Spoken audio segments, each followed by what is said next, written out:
Hey again, everybody. Welcome back to Appalachian Cemetery Hunting. Now, this is going to be our 12th video in a series of looking at cemeteries in the Great Smoky Mountains of East Tennessee. Now, in this video, we're going to be looking at the Cades Cove Primitive Baptist Church Cemetery. This church was established in June of 1827. So we're thinking there are some real hellfire and brimstone sermons that was delivered here. Let me give you a little bit of history on the church before we get started on the cemetery. The Baptist denomination first came in this area around 1825 by the first settlers, John Oliver and his wife. Before this church was established, residents in Cades Cove had to travel through the Smoky Mountains to churches in other towns. Now, like many other small towns, members would meet in homes until a log building was built in 1832. Unfortunately, as happens in a lot of churches, there was division that came about among the congregation, and the church was split in 1841.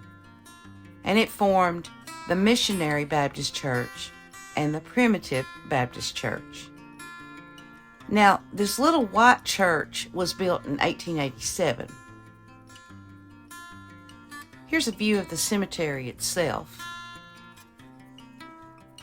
And this photo here was a homecoming that was taken at the church in July of 1951.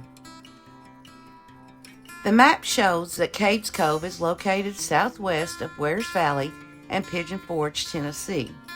I'll give you just a second to look at that.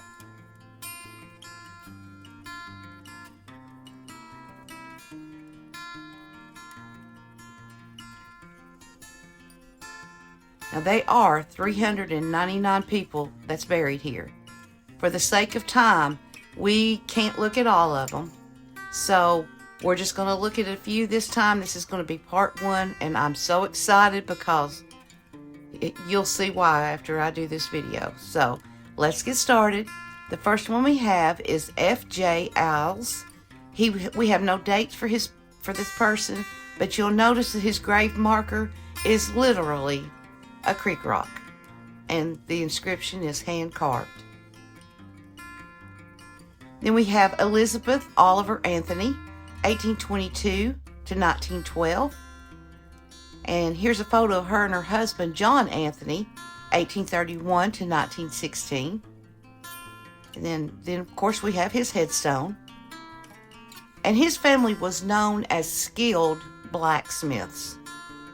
In 1928, their descendants sold 503 acres in Cades Cove for the creation of the Great Smoky Mountains National Park. Next we have his parents, Isabel, known as Polly Timmons Anthony, 1804 to 1880, and her husband, John Jackson, known as Jackie Anthony, 1795 to 1880. Now, they immigrated from South Carolina around 1882, and you'll notice they both died the same year. They built the log home in the cove, which is now known today as the Elijah Oliver Place. Now we have Lazarus Anthony, 1862 to 1894, and here's a photo of him and his wife, Samantha LaQuire Anthony, 1865 to 1922, and here's her headstone. Sarah Ann LaQuire Anthony, 1863 to 1955, and her husband, John Thomas Anthony, 1855 to 1930, and here's a photo of her, what it looked like when she was taken in the early 20th century.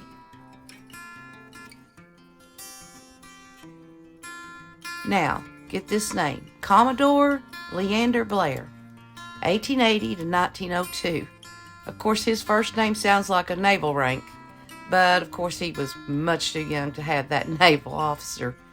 But here is another one, Elizabeth Hendrick Brown, 1834 to 1889.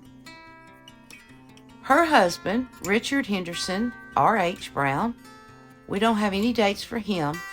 We know he served as a corporal in Company B of the 2nd Tennessee Cavalry in the Union Army during the Civil War.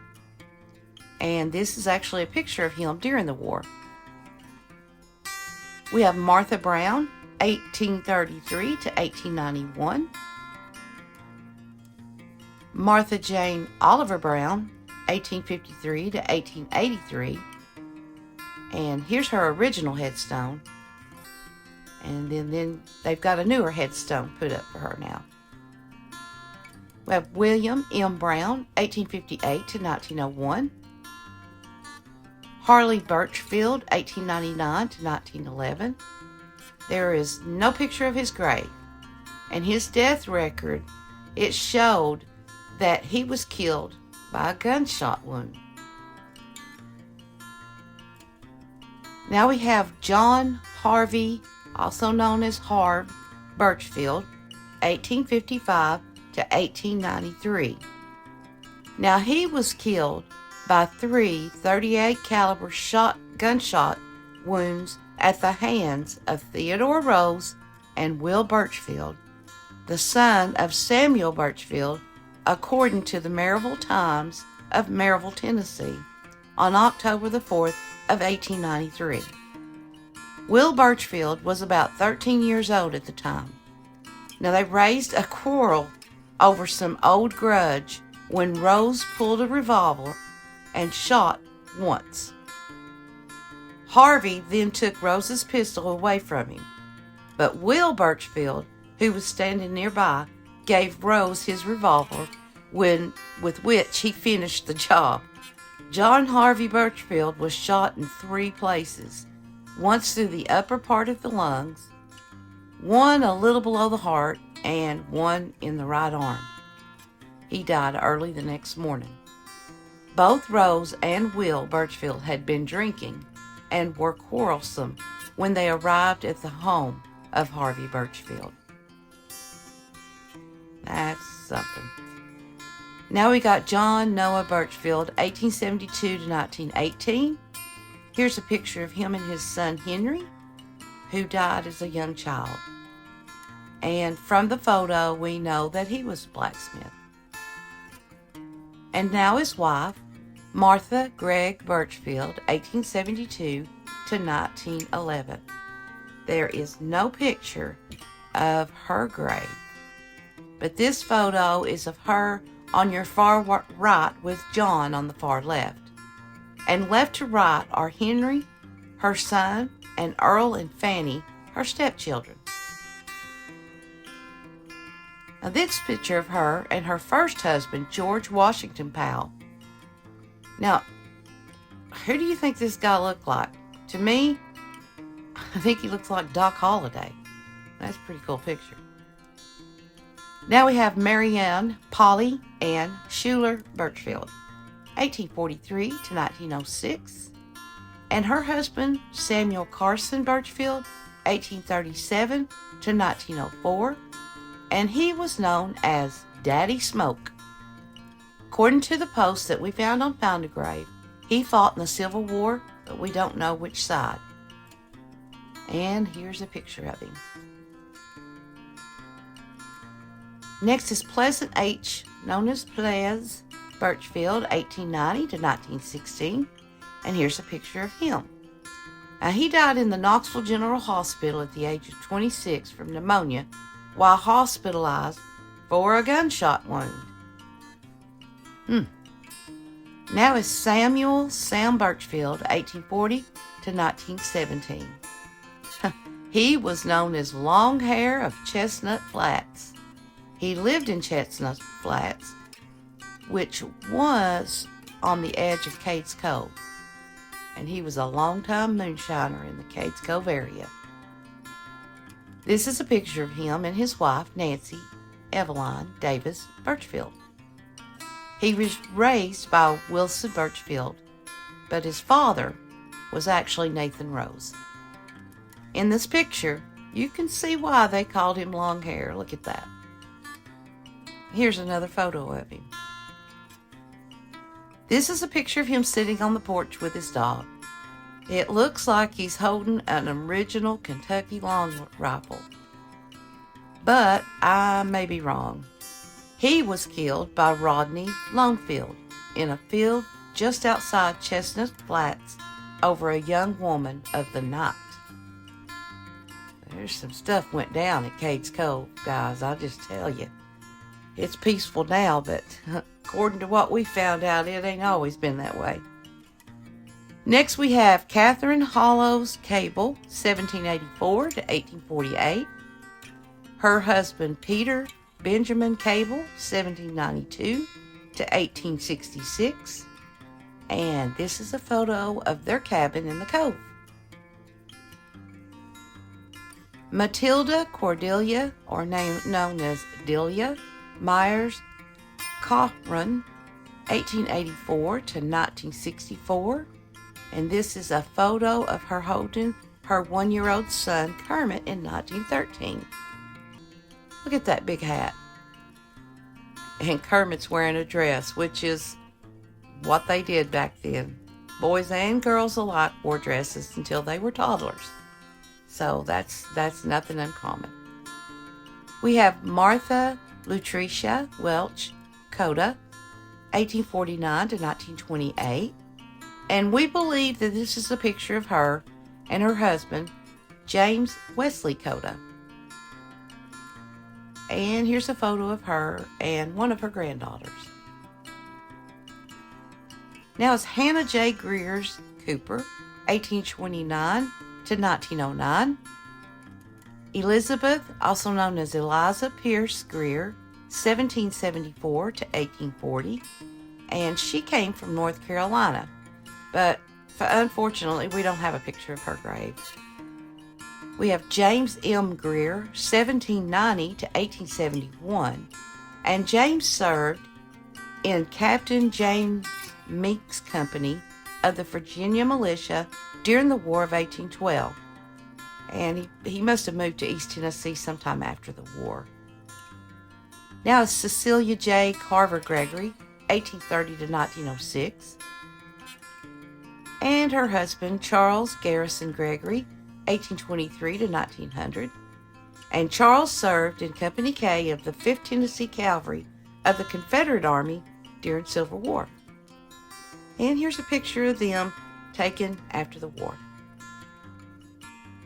Now is Russell Gregory, 1795 to 1864, and his ledger stone says that he was murdered by North Carolina rebels. Now we're going to discuss this just a little bit later. And here's his wife, Susan Hill Gregory, 1796 to 1882. Okay, they had immigrated from North Carolina probably around the 1840s. In 1853, he was part of a partnership that bought a large tract of land in North Carolina. Now, these 1,550 acres of land ran along the state line and included a portion of what is now called Gregory's Bald, and it's at an elevation of like 4,922 feet. He used the mountain to graze cattle during the spring and summer when the fields in the Cove was needed for growing crops. So he lived on top of that mountain during this part of the year in a circular stone house near the mountain summit. We did find a rare postcard of Gregory Bald from 1928. The Cherokee name for Gregory Bald was Titsitsuya, forgive me if I didn't say that right, or it means rabbit place.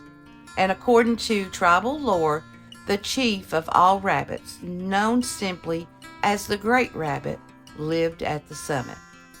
The rabbit, considered by the Cherokee to be sly and mischievous, and was a key figure in tribal legends, showing the importance the tribe placed upon the mountain. This shows part of the trail leading to the summit and the summit itself. Now, Mr. Gregory served a part of of the Home Guard during the Civil War. And here is a newspaper article, and it's from Brownlow's Knoxville Whig in Knoxville, Tennessee, and it was dated November the 16th of 1864. And it describes how he was murdered by North Carolina rebels. Okay, I'm going to read this for you. So, here we go. Old man Gregory, in his 73rd year, with one arm, lame in one leg, and nearly blind, was deliberately murdered a short time since in Cades Cove in Blount County for his Union sentiments by Welch's guerrillas numbering about 20 people. After cruelly murdering the poor old man, they robbed his family of all they had.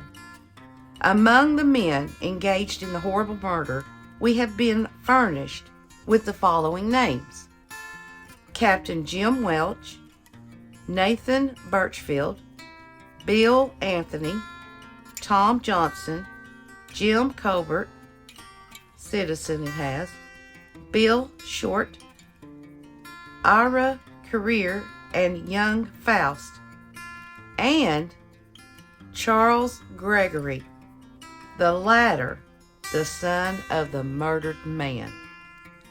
We give the names of these wild beasts as furnished by men from Blount County, that they may be known, should they fall into the hands of our men.